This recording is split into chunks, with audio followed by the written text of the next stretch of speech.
Reforma política. A opinião dos moradores sobre as mudanças propostas pelo Congresso Federal. Entre elas, o aumento do valor do financiamento público para campanhas eleitorais. Elevar mais para a campanha não é justo. Nós já estamos completamente falidos. Vai dar mais dinheiro para candidato? Reféns da insegurança. Igreja Católica de Tremembé é alvo da violência de criminosos. O local registra 6 ocorrências de furtos só neste ano. Meliante a ele abre, arromba a janela, pega o produto e foge pelo fundo, que é um lugar ermo, é escuro. Então eles cortam o alambrado e passam pelo buraco. Crime ambiental. Esquema ilegal de extração de palmito é descoberto pela polícia em Aparecida. Movimento Sem Terra. Governo do estado entra na justiça contra o MST e pede desocupação de terreno em Pindamonhangaba. Majestade reverenciada. Árvore centenária de São José dos Campos é eleita a maior da espécie no Brasil. Para mim é uma honra, né, saber que a gente tem uma árvore tão bela e tão, assim, rara, né? E fazer parte da nossa cidade. Estas e outras notícias você assiste a partir de agora. O Band Cidade segunda edição está no ar.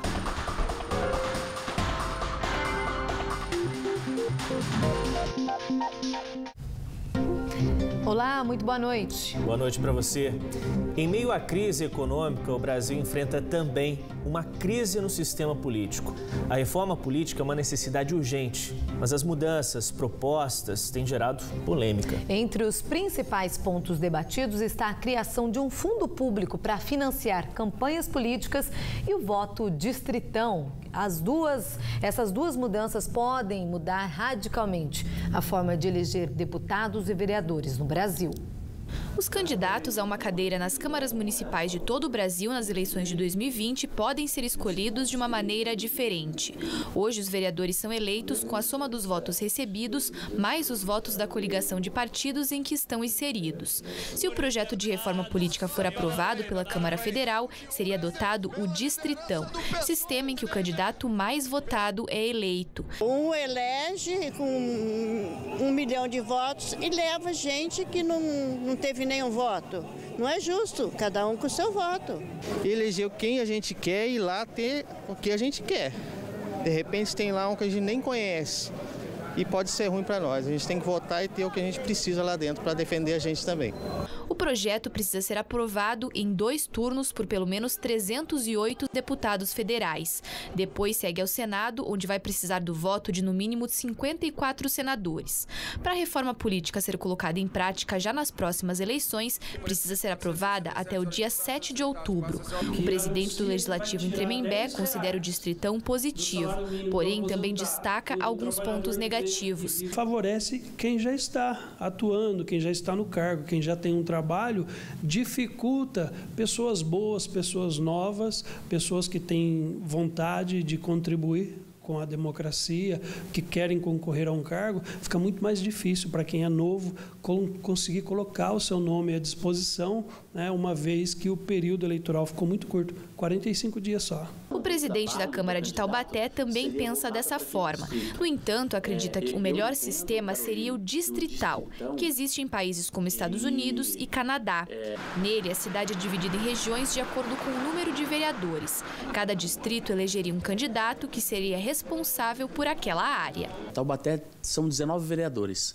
Dividiria-se a cidade em 19 distritos e cada distrito lançaria o seu candidato. Cada partido lançaria um candidato no seu distrito. E naquele distrito seria eleito o mais votado. Ou seja, o vereador ele vai trabalhar efetivamente mais em uma região, a campanha vai ser mais barata e a disputa também vai ser mais acirrada, porque você imagina, são 35 partidos. Teoricamente, seriam 35 candidatos em um distrito. A competição seria melhor, a competição seria mais igualitária, porque não vai ter muito dinheiro para se investir, porque é só um distrito, e eu acredito que o clamor popular vai vencer, porque vai ser eleito o mais votado em cada distrito. Outro ponto da proposta que está sendo alvo de críticas é o dinheiro destinado ao financiamento das campanhas. De acordo com a proposta, o valor, que hoje é de aproximadamente 800 milhões de reais, aumentaria para 0,5% do valor da receita corrente líquida do governo em um ano, o que corresponde corresponde a 3,6 bilhões de reais. É um absurdo realmente um país que está tirando R$10 do salário mínimo querer, além disso, ainda usar o dinheiro, o financiamento público para uma campanha, aí já é demais, né? Por que aumentar tanto assim? Eu acho que não tem necessidade. Eu acho que a necessidade é investir mais na saúde, investir mais na segurança. Essas são as questões prioritárias. Nas circunstâncias que o Brasil está, elevar mais para a campanha não é justo. Nós já estamos completamente falidos. Vai dar mais dinheiro para candidato? Esse financiamento para as campanhas foi pensado pelos parlamentares para compensar a falta de recursos causada pela proibição das doações de empresas, determinada pelo Supremo Tribunal Federal em 2015. Uma emenda deve ser apresentada para propor que o valor para as campanhas seja definido a cada eleição pelo Congresso. Porém, não há nenhuma garantia de que esse valor fique menor que o proposto. O repórter Márcio Corrêa entrevistou uma cientista política sobre este assunto. Vamos conferir. A reforma política está em discussão no Congresso Nacional, prevendo várias mudanças no processo eleitoral brasileiro e também a criação de um fundo público partidário para o financiamento de campanhas. Sobre esse assunto, a gente conversa aqui com a Dora Soares, que é cientista política e é a nossa convidada de hoje. Muito obrigado pela sua presença. Eu que agradeço, é um prazer estar aqui com vocês. Dora, a reforma política cria o Distritão. Qual que é a principal diferença entre essa nova maneira de eleger candidatos ao legislativo e a atual? Bom, nessa nova maneira, os mais votados serão eleitos como dos cargos executivos. Na maneira como nós estamos acostumados, você tem o voto de legenda, você tem a proporcionalidade. Você vota e aí os partidos mais votados, a legenda mais votada, a coligação mais votada, é que vai, dentro da proporcionalidade de votos, ocupando as cadeiras. Os congressistas também articulam na reforma política a junção dos dois sistemas, né? Criando o chamado Distritão Misto. Qual que é a sua opinião a respeito disso? Que uma porcentagem seria eleita da forma como temos conhecido, na proporcionalidade, e uma outra parte seria, então, os mais votados, majoritariamente. Que junta as duas coisas, né? Um personalismo e a ideia de um projeto político. Eu acho que para a democracia, isso pode ser compensatório pela tradição e porque nós votamos em nomes. Nós não votamos em coligações ou nos próprios partidos. Já foi uma proposta prevista que depois o partido teria uma lista que aí ele colocaria os indivíduos nos cargos, né? E você votaria nas legendas. Eu acho que quanto mais se realça a necessidade de legenda, da proporcionalidade de que você tem que votar num projeto mais do que no indivíduo, eu acho que você acaba com essa história do coronelismo e reforça a democracia. Outro ponto polêmico é a criação do fundo público partidário com 3 bilhões e 600 milhões de reais para o financiamento de campanhas eleitorais.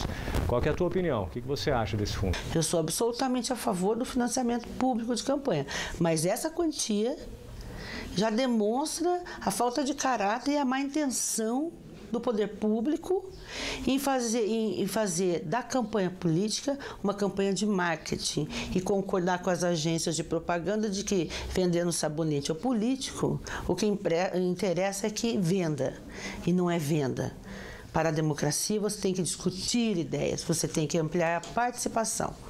Uma verba dessa para a campanha em si, muito maior do que o que está sendo investido em áreas essenciais no país, de direitos humanos, de seguridade social e de qualidade de vida para a população como um todo, só demonstra o quanto quer continuar com esse engodo e a falta de cidadania brasileira. Vota em heróis, eleitos com uma verba imensa, sem discussão política do que a gente quer para a democracia no país. E fica também a dúvida, né, de como seria distribuído esse dinheiro. Pois é. O grande termo que nós hoje precisamos nesse país é fiscalização. Esse deveria ser o eixo da reforma política. Como você fiscaliza? Qual a verba? Para onde vai? Para quem vai? Como um programa de governo pode servir de argumentos de você cassar um mandato ou um impeachment. É o programa de governo, é uma plataforma que não serve para nada. A peça publicitária de campanha não serve para depois você coibir esse candidato que prometeu coisas e não fez. Então você tem que ter, numa reforma política, formas de fiscalizar tanto a coerência do governo com a sua proposta de governo para se eleger, quanto o caminho do dinheiro. O caminho do dinheiro para a campanha, o caminho do dinheiro na fiscalização pública. Cidades digitais, nós precisamos de informação, acesso e fiscalização. E nenhum desses termos está colocado na reforma política. Dora Soares, muito obrigado pela entrevista. Uma boa noite para você. Eu que agradeço. Boa noite a todos. Foi um prazer estar com vocês. Voltamos ao estúdio do Band Cidade. A CPI, que apura possíveis irregularidades na gestão da Fundação Prolar de Jacareí em 2016, ouviu hoje o ex-presidente da entidade, José Rubens de Souza. De acordo com o Legislativo, José Rubens contou que não cometeu irregularidades, já que apenas assinava as notas de empenho e pagamento. Ele acrescentou ainda que, como confiava na equipe, grande parte da responsabilidade ficava para o ex-diretor financeiro, Christian Peterson Antunes. Christian também foi convocado pela comissão a prestar esclarecimentos hoje, mas ele faltou alegando que foi notificado em cima da hora. Ele deve ser ouvido na próxima terça-feira. Além da Câmara, o Ministério Público também investiga o caso. A Prolar é responsável pela regularização fundiária e construção de casas na cidade. A denúncia apura suposto desvio de dinheiro público que ultrapassa R$1 milhão. O governo do estado entrou hoje com uma ação de reintegração de posse para que os integrantes do MST deixem a área de 350 hectares, próxima à Dutra, em Pindamonhangaba, ocupada desde ontem.